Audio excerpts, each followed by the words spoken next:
Monsieur le Président, Monsieur le député, bonjour. Quand on a parlé de ces assises il y a quelques mois avec Grégoire Glocker, on s'est dit que ce serait bien si on écoutait les auto-entrepreneurs, parce que ça poserait les débats, en tout cas ça nous permettrait de bien comprendre les préoccupations. Et donc, ce qu'on a dit, on va faire une petite étude, on va poser 2 questions ouvertes aux entrepreneurs qu'on a posées ces derniers jours. Et donc l'objet de cette petite présentation courte, c'est de vous montrer quels sont les thèmes qui ressortent de l'expression des auto-entrepreneurs. Alors les 2 questions qu'on a posées, c'est qu'est-ce qui vous freine dans le développement de votre activité? Et à votre avis, qu'est-ce que l'État devrait faire pour vous aider dans votre auto-entreprise? Donc, je vous explique quand même très rapidement la méthode de travail. Notre société, la société dont je suis le président, qui est une société d'origine française et qui opère ici aux États-Unis, on a fabriqué une technologie qui permet d'analyser les contenus en texte libre, c'est-à-dire d'en extraire les thématiques de façon simple et rapide. C'est utilisé par un certain nombre de grands groupes, notamment Orange, ici présent, sur tous les problèmes de satisfaction client, d'écoute client ou d'analyse de réseaux sociaux. Et donc, qu'est-ce qu'on fait? On prend les verbatims tels qu'ils sont, on prend les réponses des gens telles qu'elles sont faites, et puis on y trouve des mots, des expressions, et puis on y trouve des thèmes. Et donc, si on peut passer à la page d'après, on va tout de suite regarder ce qui freine le développement des auto-entrepreneurs d'après eux-mêmes. Alors, sur l'écran qui est là, vous avez sur la gauche les 10 principaux thèmes qui sont ressortis des verbatims. Et puis, dans ce qui est encadré sur les côtés, ce sont des exemples de verbatims qui illustrent les thèmes. Moi, je suis un grand fan des verbatims, et surtout, ils sont comme ils sont, c'est-à-dire tels que les gens ont répondu. Donc, qu'est-ce qui freine le développement des auto-entrepreneurs? Il y a d'abord les charges, qui sont trop importantes. Ensuite, le deuxième élément, en termes de pertinence, et c'est vraiment les 2 éléments forts, c'est un statut qui est mal reconnu, et pas que avec l'État, mais aussi par les banques. Ça, c'est un sujet qui était une surprise pour moi à l'analyse. Autres éléments, c'est l'ambiance économique, les seuils et leurs effets négatifs.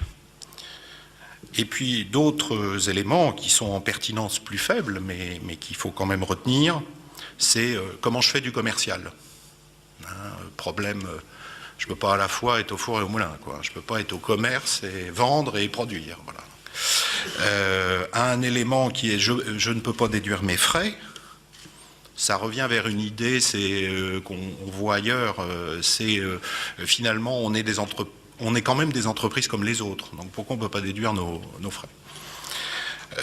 La peur d'embaucher, les difficultés pour se faire assurer, qui vous intéresseront, monsieur le directeur général d'Hiscox.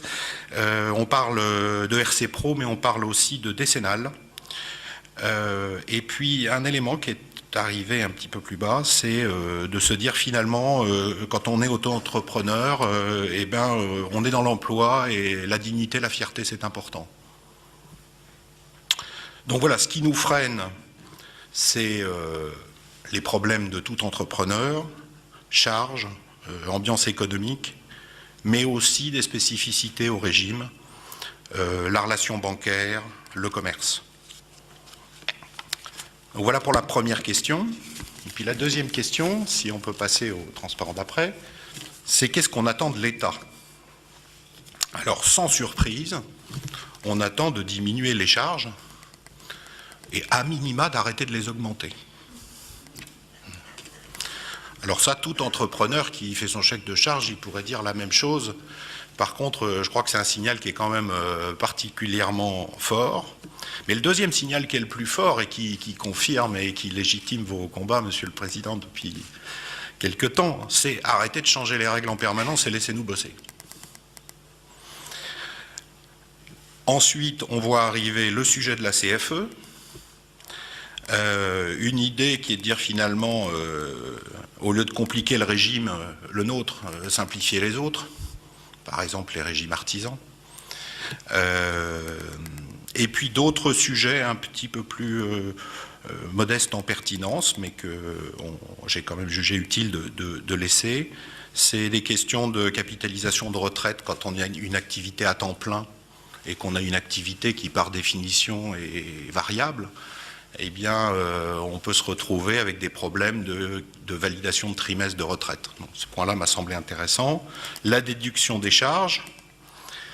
Un point qui est intéressant, qui est l'avant-dernier, accorder les aides aussi aux auto-entrepreneurs. Et là, il y a un verbatim dessous qui est intéressant, c'est déjà, il serait bien que les CCI, les chambres de métiers, les communautés de communes ne soient pas contre le régime. Lorsque vous avez besoin d'aide, dès lors qu'il s'agit d'un auto-entrepreneur, cette aide est refusée. Alors je ne sais pas si c'est vrai, mais en tout cas c'est ce qu'a dit cet auto-entrepreneur qui a répondu à l'étude, et je pense que c'est un sujet qui pourra être discuté plus tard dans la matinée. Et puis le dernier point, c'est l'accès au crédit, qui évidemment n'est pas du tout facilité sous le régime, en tout cas certains se plaignent. Voilà, donc les attentes, les craintes et le point de vue des auto-entrepreneurs, j'espère que je l'ai fidèlement restitué, et donc j'espère que ça va bien nourrir les débats qui vont s'ouvrir maintenant. Je vous remercie.